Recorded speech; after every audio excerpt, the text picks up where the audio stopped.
Good morning. কেমন আছো সবাই? সবাই নিশ্চয়ই খুব ভালো আছো, আমরাও খুব ভালো আছি। আজকে আবার বলছি তোমাদের হ্যাপি নিউ ইয়ার। কালকে আমার একটু ভুল হয়ে গেছিলো, ভিডিওতে আমি 2025-এর জায়গায় 2024 লিখে দিয়েছিলাম। তো এই মিস্টেকটা তো এখন শুরুতে মনে হয় তোমাদের অনেকেরই হচ্ছে। কার কার হচ্ছে এই মিস্টেকটা আমাকে কিন্তু জানিও। আমি মিস্টেক করে ফেলেছি বলে তোমাদের মধ্যে অনেকেই কিন্তু আমাকে আবার একটু বকাঝকাও করেছো।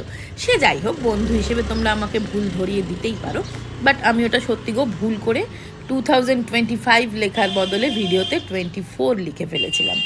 2024 তো চলে গেছে। তো দেখো জিম্মা স্কুলে চলে গেল, দিনটা আস্তে আস্তে দেখো সূর্য ওপরে উঠে গেছে। দেখলে শুরুতে দেখিয়েছিলাম সূর্যটা কতটা নিচে।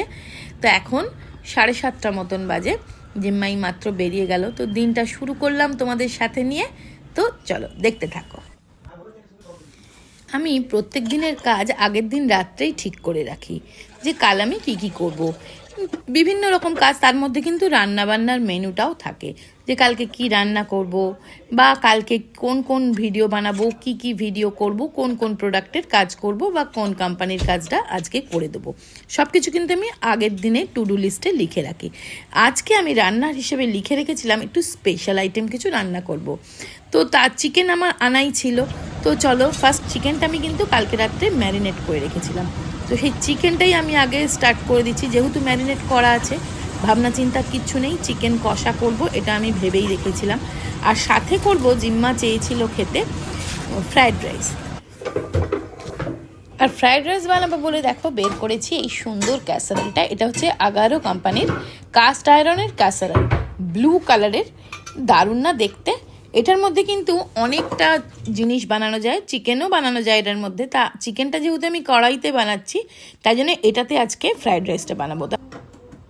তো দেখো এটা একটুখানি ফ্রায়েড রাইস মতন করব। এই চিংড়ি মাছ আর এই একটু গাজর, একটু কড়াইশুঁটি সব কিছু দিয়ে চালটা আমি এখানে ভিজিয়ে রেখেছি।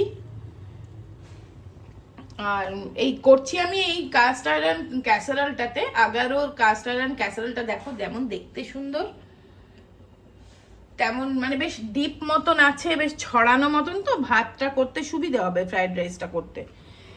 আর হ্যাঁ, তোমরা অনেকে আমাকে বলছো কি যে এখন তোমরা গড়িয়াহাটে আমি যেখানটা বলেছিলাম সেখানটা এটা খোঁজ করেছো এই অয়েল ডিসপেন্সারগুলো, কিন্তু পাচ্ছ না। তাহলে আমার মনে হচ্ছে কি বলতো, এখন হয়তো মানে আসছে না এরকম কিছু। কিন্তু আমি তো ওখান থেকেই নিয়েছিলাম। তবু আমি আবার যদি যাই গড়িয়াহাটে, যদি দেখতে পাই, আমি তোমাদেরকে আবার দেখাবো। আর এখন অবশ্য আমিও যখন এটা পেয়েছিলাম একটাই পেয়েছিলাম, বললো আর নেই। এখন কিরম হয়েছে বলো তো, একটু গোল মতন হয়েছে, এই মুখটা এরকম নেই, এখন এসছে এরকম গোল মতো। সেটা একটুখানি আমার মনে হয়েছিল এটা বেশ কাজের, ওটা অতটা কাজের না। সব থেকে সহজ পদ্ধতিতে ফ্রায়েড রাইসটা আমি বানাবো, তার জন্য দেখো সব জিনিসগুলো আগে আমি একটু ভেজে নিচ্ছি, অল্প ভাজা ভাজা করে নিচ্ছি। পেঁয়াজ, গাজর যা যা দিচ্ছি, চিংড়ি মাছ, এটাতে ক্যাপসিকাম দিলেও খুব ভালো হতো। তা ক্যাপসিকাম আর দিইনি আমি, আমার কাছে ছিল না। দেখো সব কিছু জিনিস আগে একটু অল্প ভাজা ভাজা করে নিচ্ছি। আর চালটা তো আমি ভিজিয়ে রেখেছিলাম, আর এটা কিন্তু আমি ঘিয়ে ভাজছি না, সাদা তেলেই ভাজছি। চিংড়ি মাছটাও ভাজা ভাজা হয়ে গেলে দেখো চালটা ভিজিয়ে রেখেছিলাম, সেই চালটা দিয়ে দিলাম। তা যতটা চাল তার ডবলের থেকে একটু বেশি জল আমি এখানে দিয়েছি, যেহেতু এগুলো বাসমতি চাল। আর যদি গোবিন্দভোগ চাল হতো তাহলে কিন্তু জলটা আরেকটু কম দিতাম, বা শুধু ডবল দিলেই হতো, আর একটু দিতে হতো না। তো এবার দেখো এটা আমি চাপা দিয়ে দিয়েছি। চাপা দিয়ে যখন পুরো কুক হয়ে যাবে, আমি ওপর থেকে একটু ঘি দিয়ে দেবো। পুরোটা আমি ঘিয়ে করছি না। আর এদিকে দেখো চিকেনের লুকসটা, চিকেনটাও কিন্তু অলমোস্ট ডান। তো চলো তোমাদের ফ্রায়েড রাইস আর চিকেনের লুকসটা একটু দেখিয়ে দিই। এই দেখো, এইটা ফ্রায়েড রাইসটা হয়ে গেছে, আর এটা চিকেন। এই হচ্ছে আজকের সেলিব্রেশনের স্পেশাল মেনু। পেয়ারাটার কালার দেখো,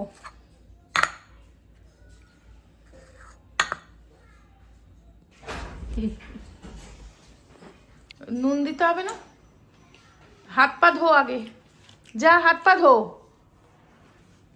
জামা কাপড় ছাড়, খেতে বস, বসে পড়ো।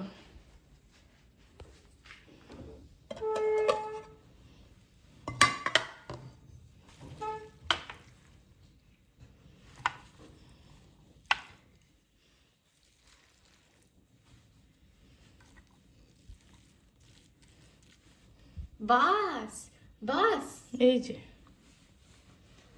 টনটা দিলাম।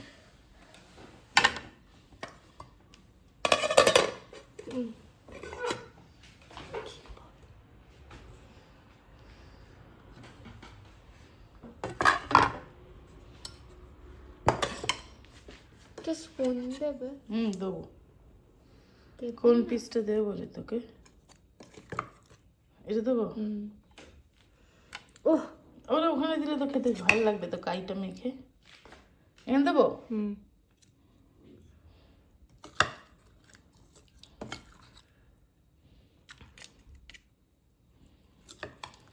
কাই দেবো? হয়েছে? নাও খাও। চামচ। তুই বরং এখন এই ভুলভুলাইয়া যে পার্টটা বাকি আছে সেটা দেখে নে। হ্যাঁ, তাহলে ভালো হবে। সারাদিন স্কুলে জল খাই, জল খেয়ে খেয়ে জলাতো হয়ে যাচ্ছি। জলা তো হয়ে যাচ্ছি মানে জলে পড়ে যাচ্ছি জলে। নে খা। খাবো, দাঁড়াও লাগাই। চলো আমরা একটু যাচ্ছি, আমি একটু কিছু কিনবো, কেনাকাটা। আজকে আমির গাড়ি নিয়ে বেরোইনি, আজকে শ্রাবণীর বাইকে যাচ্ছি। দেখো ড্রাইভারকে দেখো, এটা মেরে চালাচ্ছে দেখো। আবার পুলিশ দেখছে যে এরা ভিডিও করতে করতে বাইক চালাচ্ছে, এক্ষুনি ধরবে। এখন রাখি। এখন জিম্মা আর প্রত্যুষা দুজনেই পড়তে গেছে, আর ও বাড়ি চলে যাবে। আর ওর বাড়ির পথেই আমার যেখানটা আমি যাচ্ছি, সেই জন্য ওর সাথে চলে যাচ্ছি, ও আমাকে ছেড়ে দেবে। দেখো জিম্মা চাউমিন বানাচ্ছে, পড়ে ফিরে এসে নিজের চাউমিন নিজেই বানাচ্ছে। শুধুমাত্র কি দিয়েছে কে জানে, এগুলো আমি জানি না, বানাচ্ছে দেখলাম। তা আমাকে বললো মা চাউমিন খাবে, আমি তাই জন্য প্লেট নিয়ে হাজির। কি দিয়ে বানিয়েছে জানি না।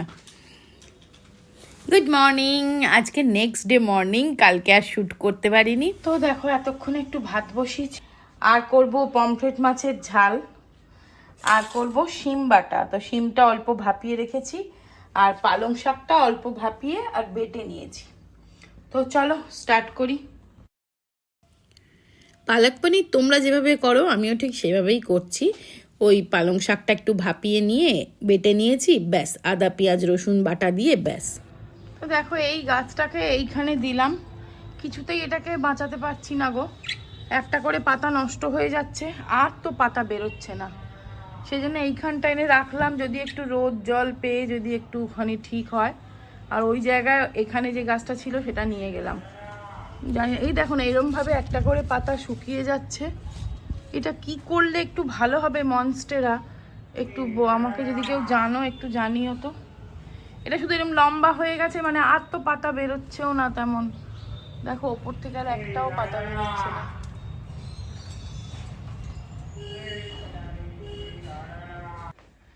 আর এইখানে দেখো এই গাছটা রেখেছি, এই গাছটা অনেকটা লম্বা হয়েছে। আর ক্রিসমাস ট্রিটা উঠিয়ে দিয়েছি, আর তার সঙ্গে যে ফেয়ারি লাইটটা ছিল সেটা ওইটা একটা এখনটা জড়ো করে একটা বোতলের মধ্যে ভরে রেখেছি, একটুখানি লাইট হচ্ছে, মানে সন্ধেবেলা বেশ ভালো লাগে।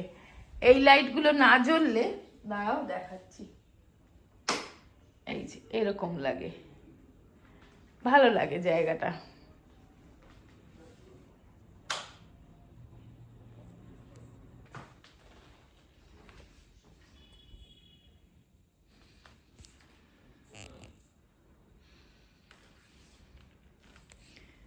আর এই গাছটা না আমার অনেক দিনের গাছ, কত বড় হয়েছে দেখো, আর এর পাতাগুলোও খুব সুন্দর। একটু বেঁধে রাখতে হয়েছে।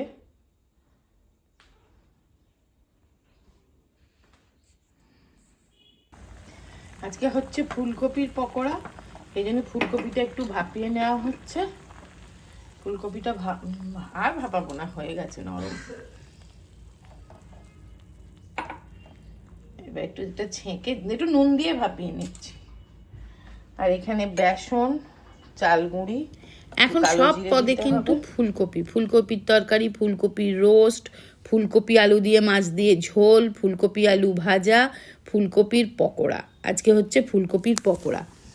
তো এই তো বেসন গুলে নিয়ে চাল গুঁড়ি দিয়েছি অল্প একটু, তো ফুলকপির বড়াগুলো ভাজছি, দেখি কেমন খেতে হয়। ফুলকপির বড়া খেতে আমার যে খুব ভালো লাগে তা না, আলুর বড়া বা অন্যান্য পেঁয়াজি বাঁধাকপির বড়াও খুব ভালো লাগে।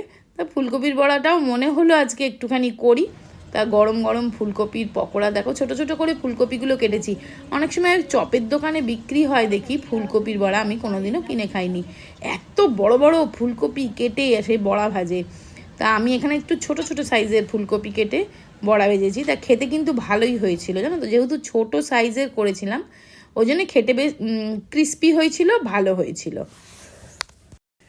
তো চলো, ভিডিওটা সেই কাল থেকে চলছে, আজকের ভিডিওটা এখানেই শেষ করে দিচ্ছি। আবার এই নেক্সট পার্ট ভিডিও আমি শ্যুট করছি, নেক্সট ভিডিওতে নিয়ে আসবো। তো সবাই ততক্ষণ খুব ভালো থেকো, সুস্থ থেকো, আনন্দে থেকো, অবশ্যই সাবধানে থেকো।